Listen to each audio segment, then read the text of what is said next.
दैनिक Chhattisgarh channel देखना शुरू कर चुके हैं आप और छत्तीसगढ़ प्रदेश की आज की तमाम सभी महत्वपूर्ण बड़ी खबरों की शुरुआत जय जोहार और नमस्कार के साथ। प्रदेश भर में इस बार मानसून को लेकर एक बड़ी अपडेट सामने आ रही है, जहां मानसून के जल्दी आने को लेकर के लगातार अपडेट्स आ रहे हैं।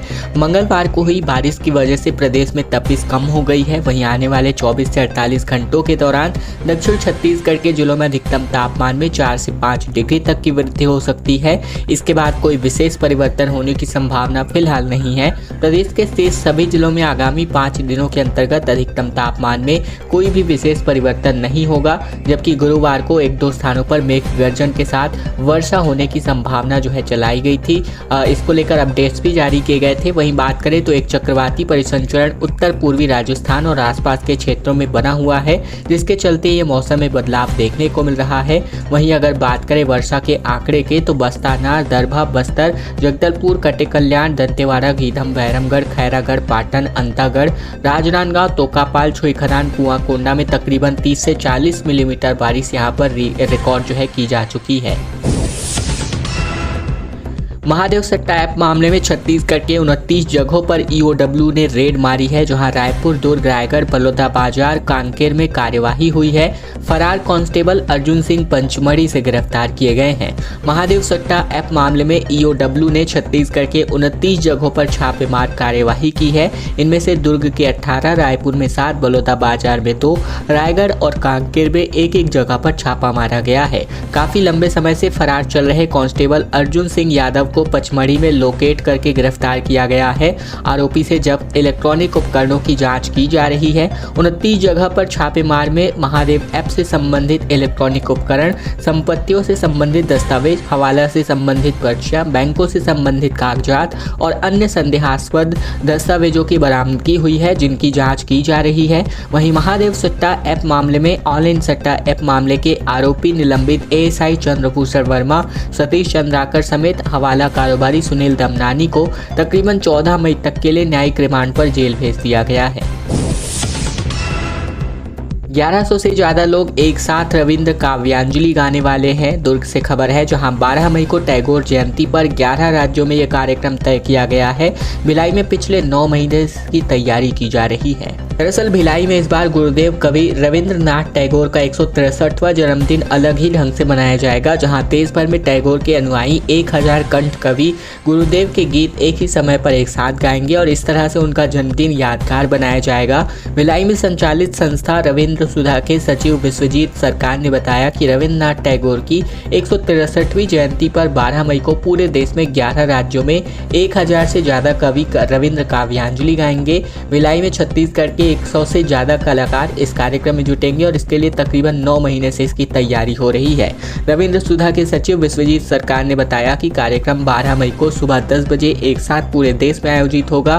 भिलाई के सेक्टर 6 में कला मंदिर में इसका आयोजन रखा गया है। सोशल मीडिया में अलग अलग प्लेटफॉर्म्स पर कार्यक्रम का लाइव प्रसारण भी देखा जा सकता है। और अब छत्तीसगढ़ के सिटी बस सेवाओं को लेकर, जहां 2 साल से कागजों में ही ई बसें संचालित की जा रही हैं। निगम ने 17 रूट तय कर दिए हैं। पंडरी से स्टैंड हटाया गया है और अब यहीं से एक बार फिर से जो सिटी बस है वो चलाने की जवाबदारी है। राजधानी में ई बसें तकरीबन 2 साल से कागजों में ही चल रही हैं। अभी भी तय नहीं हो पाया है कि ई बसें कब से दौड़ेंगी। निगम ने इसके लिए प्रारंभिक रूट भी तय कर दिए हैं। फिलहाल शहर के 17 रास्तों का चयन 100 ई बसों के लिए किया जा रहा है। अब अफसर दावा कर रहे हैं कि अगले आने वाले 3 महीने के अंतर्गत ई बसें राजधानी की सड़कों पर चलने लगेंगी। केंद्र सरकार ने इसका टेंडर जारी कर दिया है। आचार संहिता हटते ही टेंडर फाइनल हो जाएगा और इसके बाद परिचालन की प्रक्रिया शुरू होने में देर नहीं होगी। ई बसें पंडरी के पुराने बस स्टैंड से चलाई जाएंगी, जबकि यहाँ ट्रैफिक जाम की समस्या के कारण बस अड्डे को हटाकर रावा भाटा में शिफ्ट किया गया है। यानी ई बसों का परिचालन शुरू होने से पंडरी बस स्टैंड के सामने एक बार फिर से जाम की समस्या पैदा होगी। हालांकि अफसर ये तर्क दे रहे हैं कि पंडरी बस अड्डे से केवल 40 ई बसों का परिचालन किया जाएगा, बाकी 60 बसें आमानाका स्थित पुराने बस डिपो से ही संचालित होंगी। इस वजह से पंडरी बस स्टैंड के सामने जाम की समस्या नहीं होगी। निगम की प्लानिंग के अनुसार पंडरी और आमानाका में ही इन बसों के लिए चार्जिंग पॉइंट बनाया जाएगा और इसके लिए केंद्रीय निरीक्षण दल रायपुर से आया था। उसी दल ने 2 बस और अड्डे साथ ही चार्जिंग पॉइंट तय किए हैं। गौरतलब है कि ई बसों की मरम्मत और इनका देखरेख संचालन करने वाली ठेका एजेंसी करेगी, लेकिन किराया निगम वसूल करने वाला है। रायगढ़ में 123 हाथियों का दल इन दिनों विचरण कर रहा है और अब फसलों को लगातार इन हाथियों के द्वारा नुकसान पहुंचाया जा रहा है। रायगढ़ के धर्मजयगढ़ वन मंडल में हाथियों को लेकर दहशत कम होने का नाम नहीं ले रहा है। मौजूदा समय में भी उक्त वन मंडल में 100 से ज़्यादा हाथियों का दल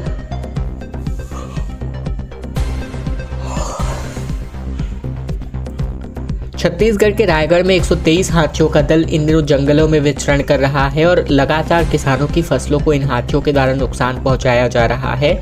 रायगढ़ के धर्मजयगढ़ वन मंडल में हाथियों को लेकर दहशत कम होने का नाम नहीं ले रहा है। मौजूदा समय में उक्त वन मंडल में 100 से अधिक हाथियों का दल अलग अलग क्षेत्रों में विचरण कर रहा है।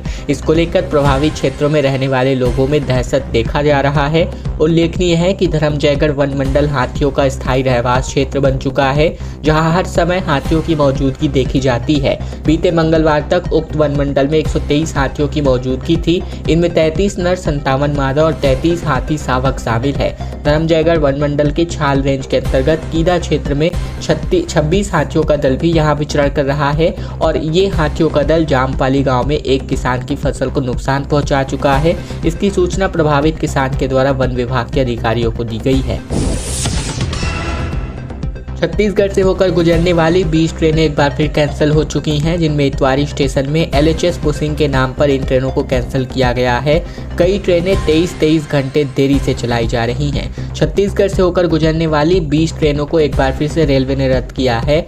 नागपुर रेलवे जोन में आने वाले इतवारी स्टेशन में 8 मई के पहले चरण का LHS पुसिंग का काम शुरू हुआ है और ऐसे में रायपुर से गुजरने वाली 20 ट्रेनों को कैंसिल किया गया है। छत्तीसगढ़ एक्सप्रेस कोरबा से 5 घंटे देरी से रवाना की गई।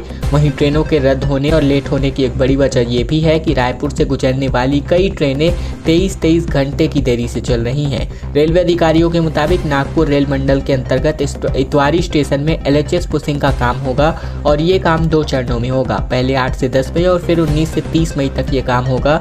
जाहिर है कि इस काम के होने से रेलवे की सुविधाएं प्रभावित होंगी और इन्हीं नामों पर इन ट्रेनों को कैंसिल किया गया है। भिलाई स्टील प्लांट में ठेका मजदूर की मौत को लेकर हंगामा हुआ, जहां 6 मई को एक सिर पर स्टील पैनल गिर गया था और इस पर 9 लाख के मुआवजे पर परिजन मान गए।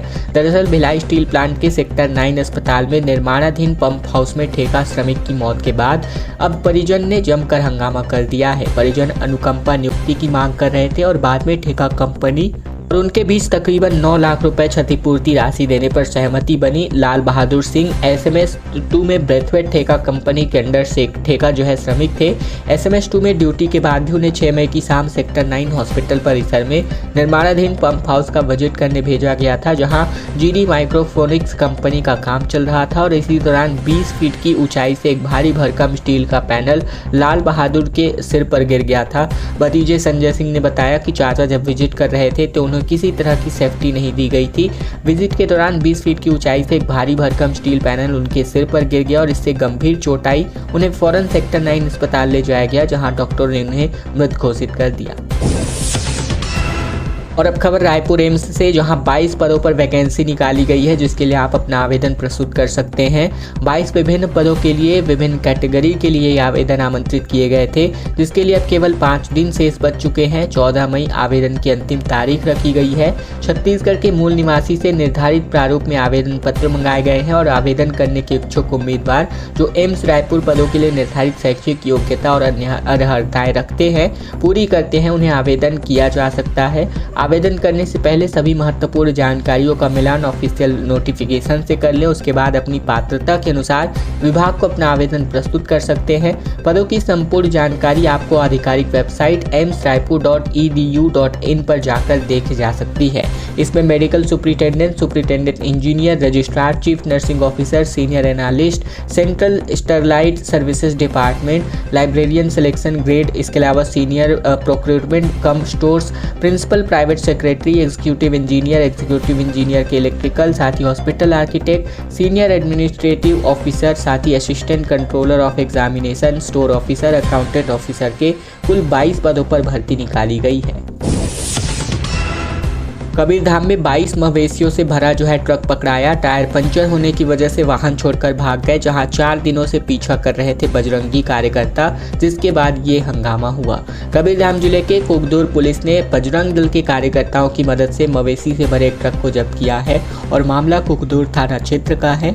जानकारी के मुताबिक बात करें तो मवेशी से भरा ये ट्रक कुकदूर थाना अंतर्गत भाजी डोनरी और लोखान के बीच खड़ा पाया गया। ट्रक का टायर पंचर होने पर आरोपी तस्कर ट्रक छोड़कर फरार हो गए थे। पुलिस ट्रक को थाने ले आई और ट्रक में 22 नग जो भैंस है वो भरे हुए थे, जिन्हें सुरक्षित गौशाला में छोड़ा गया है। बताया जा रहा है कि इन ट्रक का बजरंगी कार्यकर्ताओं के द्वारा 4 दिनों से सिमगा, बेमेतरा, कबीरधाम जिला तक पीछा किया जा रहा था, लेकिन साथ ही तस्कर पुलिस और कार्यकर्ताओं को चकमा देकर छुप जा रहे थे। महासमुंद की महक अग्रवाल ने 12वीं बोर्ड में फर्स्ट स्थान हासिल किया। 81% यहाँ कुल रिजल्ट रहा। सिर्फ 34% स्टूडेंट्स फर्स्ट डिवीजन से पास हुए। टॉप 10 में 20 छात्र हैं और इनमें से 4 बलौदा बाजार से हैं। दरअसल छत्तीसगढ़ में 12वीं बोर्ड के परीक्षा परिणाम साथ ही 10वीं के परीक्षा परिणाम जारी कर दिए गए। महासमुंद की महक अग्रवाल ने 97.40% के साथ 12वीं में टॉप किया और इस बार के रिजल्ट में 80.74% छात्र पास हुए। इनमें महज 34% छात्र ऐसे हैं जो फर्स्ट डिवीजन से पास हुए हैं। results.cg.nic.in लिंक पर जाकर आप रिजल्ट्स चेक कर सकते हैं। 12वीं में 2,61,077 छात्रों ने परीक्षा के लिए अपना रजिस्ट्रेशन किया हुआ था। वहीं अगर बात करें तो 12वीं टॉपर की तो महक अग्रवाल पहले स्थान पर रही, जो महासमुंद से हैं। कोपलम्बस दूसरे स्थान पर, जबकि प्रीति तीसरे स्थान पर। आयुषी गुप्ता, समीर कुमार, हर्षवर्ती साहू, वेदांतिका शर्मा, शुभ अग्रवाल, डॉली पटेल, अदिति साहू, हिमांशी, वेदिका निषाद, पीयूष कनौजिया, कनकना, यमुना, रिफा जावेरी, साहिल खान, नीरज शर्मा, भावना साहू और निधि गोगड़ ये लगातार पहले से लेकर के 10वें स्थान पर अपने स्थान हासिल किए हैं। वहीं Chhattisgarh higher secondary school board की परीक्षा में महासमुंद की महक अग्रवाल ने प्रथम स्थान हासिल किया। वहीं पहले भी ये 10वीं की टॉपर रह चुकी हैं। छत्तीसगढ़ में ट्रिपल मर्डर को लेकर खबर है, जहां बंद कमरे में दंपति और 2 साल की बच्ची के लहूलुहान शव बरामद किए गए हैं। पूरा मामला कोरबा के कुकरी चोली के भाटापारा में गुरुवार सुबह का है, जहां पति पत्नी और बच्चे की घर पर लहूलुहान हालत में यहाँ पर इनकी मृत्यु हो गई। जहां घटना की सूचना मिलते ही पुलिस मौके पर पहुंच गई। मामला उरगा थाना क्षेत्र का बताया जा रहा है। जयराम रजक अपनी पत्नी सुजाता और 2 साल की बेटी जेसिका के साथ संयुक्त परिवार में रहता था और वह पेशे से ठेकेदार था। बुधवार सुबह पत्नी और बेटी को लेकर जयराम पूजा करने मड़वा रानी गया हुआ था, जहां से तीनों दोपहर तकरीबन 1 बजे लौटे थे और इसके बाद से पति पत्नी कहीं गए नहीं, घर में ही थे। तकरीबन रात 9 बजे परिवार ने एक साथ खाना खाया और इसके बाद तीनों अपने कमरे में सो गए। गुरुवार सुबह जब काफी देर तक कमरा बंद रहा तो बड़े भाई श्री राम रजक ने छोटे भाई जयराम को आवाज लगाई।